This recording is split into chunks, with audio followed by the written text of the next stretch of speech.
soonka axad baan soo bilownay maanta annaga wuxuu noo yahay ramadaan 8 saas oo ma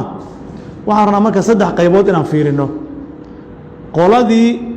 annaga horteen soontay oo sabti maanta kala soontay galabtay xaalkoodu muxuu noqonaya iyo annaga oo axad soonnay beri galab xaalkeennu muxuu noqonaya labada arrimood inaan fiirino waxaan kaloo fiirinaynaa insha allahu tacaala sabtigii annagu waa diidno waxaan idhi bishu ma dhalanayso suurtagal maaha bisha in la arko beri galab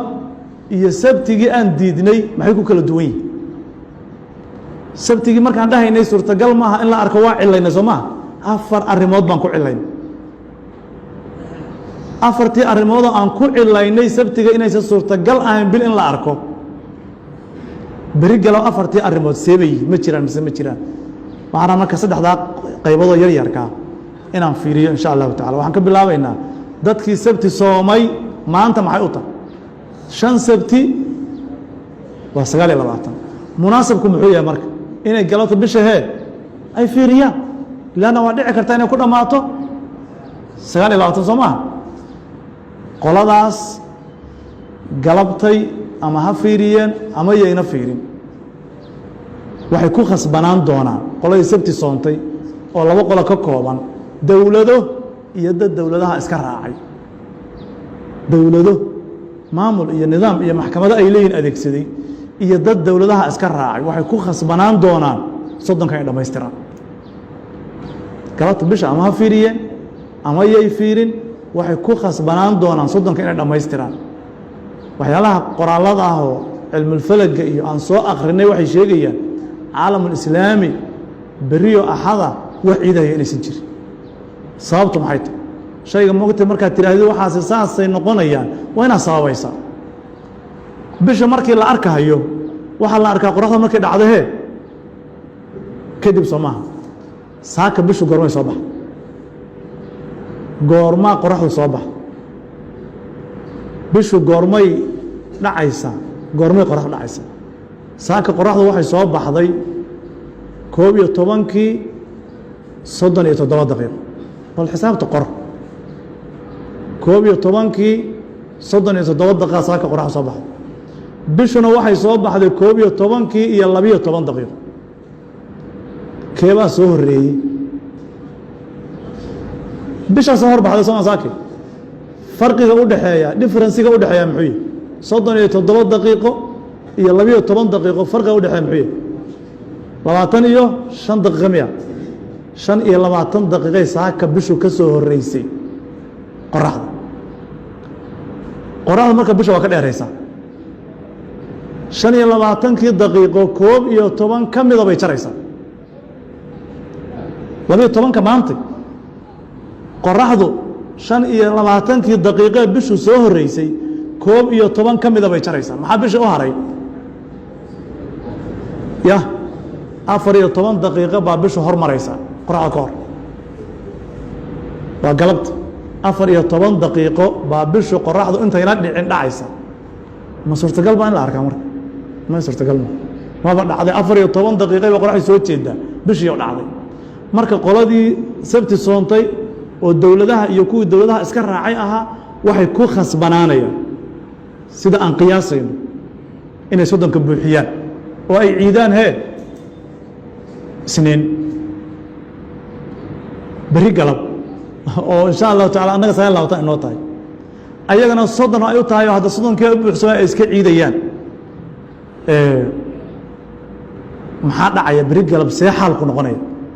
qoraxda iyo bisha beri galab see bay isku noqonaya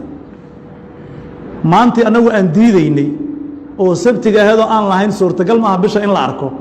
arki la-aantaa waxaan ku cilaynay 4 arrimood arrinta koowaad daqiiqadaha ay ka daba marayso bishu qoraxda inta ugu yar oo ay suurtagal tahay in lagu arkaa waxaan nidhi waxay ahayd 29 daqiiqo maantaasna maxay ka daba maraysaan nidhi 16 daqiiqo bil inta qorax ay ka daba marto oo ugu yar oo la arki karo waa 29 daqiiqo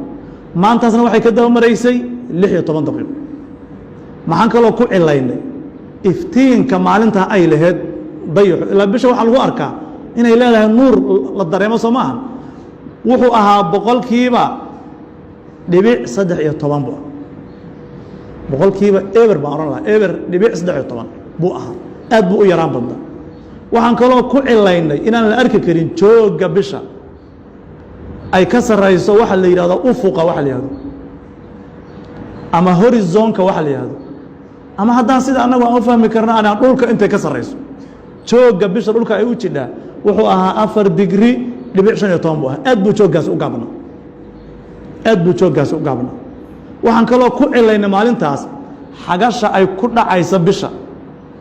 waxay ahayd 273 xagasha qoraxdu ku dhacaysana waxay ahayd 274 markaasaa bisha waxaa barashar ku hayay maadaama isku meel ay ku dhacayaan 1 digri baa u dhexeeya 1 digri baa u dhexeeya waxaa ku haya barashar ayadoo gaaban ayadoo iftiinkeedu yar yahay ayadoo jooggeedu uu gaaban yahay bay haddana meeshii qoraxda ku dhacaysay ku dhacaysa markaasaa iftiinka qoraxda baa cadaadis ku haya idan suurtagal maa in la arko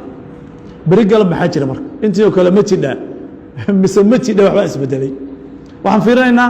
maxaa isbedelay 4tii arrimood oo aan niriir dartood looma arki karo bisha beri galab maxaa isbedelaya oo jira horta daqiiqadaha qoraxda ay ka daba marayso laban laab intii maantii aan diidaynay ay ahayd laban laab way ka badan yihin 33 daqiiqo qoraxda ka daba maraysa beri galab bisha laban laab maxay dhartay 1 daqiiqo bay dhartay ilaa 16 bay Soomaa markii hore 32 ay noqdeen laban laab tahay 33 daqiiqo bay qoraxda ka dambeynaysa taas waa ka baxdayo de waxay awalna maxaa niri daqiiqado ay qoraxda ka daba marto lagu arki karo maxaa u yar 29 maxaa dheeraada 29 4 daqiiqo bay dhartay dhinaca markii laga fiiriyo waa suurtagal in la arko jooga bisha muxuu noo ahaa galabtii aan diidaynay 4.15 maanta waa 7.77 laban laab bay ku dhowday laban laab bay ku dhowday 7.77 digri bay dhulka u jirtaa dhinaca markaan fiirinana galabtii dhaweeto aan diidaynay laban laab bay ku dhowdaa iftiinka galabtii dhaweeto muxuu ahaa eber dhibic 13 galabta waa eber dhibic 56 eber dhibic 56 weeye beri galab galabta ma waa beri galab haddan sheegay waa eber dhibic 56 idan iftiinkooduna waa ka ballaaran yahay iftiinkii maalintaas saddexdaa arrimood markaan isku geysano oo ah daqiiqadaha ay ka hormarayso oo ah joogga bisha oo ah iftiinka ay leedahay waxay noo sheegayaan inay suurtagal tahay bisha in la arko soo maha halka qodobana haystaa wuxuu yahay meesha ay ku dhacayso iyo meesha qoraxdu ay ku dhacayso baa sidii isugu dhow meesha ay ku dhacayso bishu iyo meesha qoraxdu ay ku dhacayso waxay ku dhacaysaa beri galab insha allahu tacaala bishu waxay ku dhacaysaa 287 digri xagash ah 287 digri xagash ah bay ku dhacaysaa qoraxduna waxay ku dhacaysaa 285 digri macnaheedu marka maxay tahay bishaa 2 digri waqooyi jidhow northka bay bishu 2 digri bay jidhaa qofkii marka fiirinaya beri galab meesha qoraxdu ku dhacda buu ka fiirinaya asagoo wax yar saan u dhaqaaqaya wax yarka intee la egi ma ahsan ma fogaanaysa meesha qoraxdu ku dhacda ka fiirinaysa xagga ka fiirimaysa xagga fogna ka fiirimaysa beri galab daa fiirinaysa cadaadiskaas baa beri galab jira oo ah iftiinkii qoraxda inuu bishii ay dul saaranta cadaadiskaas wuu jira idan hadday waa mumkin beri galab in la arkaa marka aaladaha iyo culummada falaga galabtaa horoo aan hadlaynay waxay dhahaysay waa mustaxiil bisha in la arka wax mumkina ma soo qaaday waa mustaxiil amaa galabta beri galab waxay leeyihin waa mumkin in la arka mumkinkaasay laba u kala qaadaya meelo il caadiya lagu arkayo iyo meelo ay dhici karto in loo baahdo weynayso iyo telescob in loo baahdo ay dhici karto soomaaliya waxay ku darayaan meelaha telescoobka lagu arki karo bay ku darayaan way soo qoreen muqdishoay soo qoreen culamada falkaa soo qoraysa marka saddexdaa arrimood markii la fiiriyo beri gala bisha in la arkaayo waa caadi markii la fiiriyo zaawiyada iyo xagasha ay ku dhacaysana iyo cadaadiska iftiinka oo haysta waxaa dhici karta in la arki waayo marka in sha allahu tacaala nidaamka bishu galabtay iyo beri galab saasuu noqonaya in sha allah saasaan rajaynayna culammada falaga waxyaabay ay qoreen waxaan ka soo akrinay iyo aaladul waxa ay sheegayeen waxaan ka soo akrinay saasay noo sheegayeen beri caalamulislaami wax ciid haweysanayaana ma jirin axadda caalamulislaami wuxuu ciidayaa badankiisu waa isniinta annaga isniinta inaan ciidno iyo in kale waxay ku xihan tahay aragtida beri galab sida ay noqoto in sha allahu tacaala intaasaan rabaa taan inaan kusoo gebagabeeyo hada wabillahi towfiiq wasalaamu calaykum waraxmat ullahi wabarakatu